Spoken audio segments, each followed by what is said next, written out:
தேசிய மோசடி தடுப்பு மையம் NSRC வலுப்படுத்த உள்ளது எனவும், நிறுவன பதிவு, முதலீடு, சந்தைகள் தொடர்பான மோசடி விவகாரங்களை சிறப்பாக கையாள்வதற்காக உள்நாட்டு வர்த்தகம், வாழ்க்கை செலவினத்துறை அமைச்சு KPDN-ம், மலேசிய பங்கு சந்தை மேலாண்மை ஆணையம் SC ஆகியவை NSRC-யுடன் இணைக்கப்படும் என்று உள்துறை அமைச்சர் டத்தோஸ்ரீ சைஃபுடின் நசுத்தியோன் இஸ்மாயில் தெரிவித்தார்.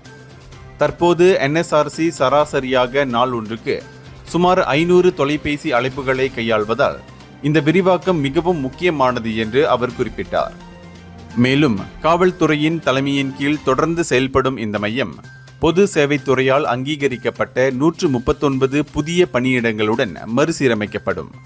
அது மட்டுமின்றி காவல்துறையின் வணிக குற்ற புலனாய்வு பிரிவிலிருந்து ஏற்கனவே 40 அதிகாரிகள் இந்த மையத்தில் பணியில் ஈடுபட்டுள்ளனர்.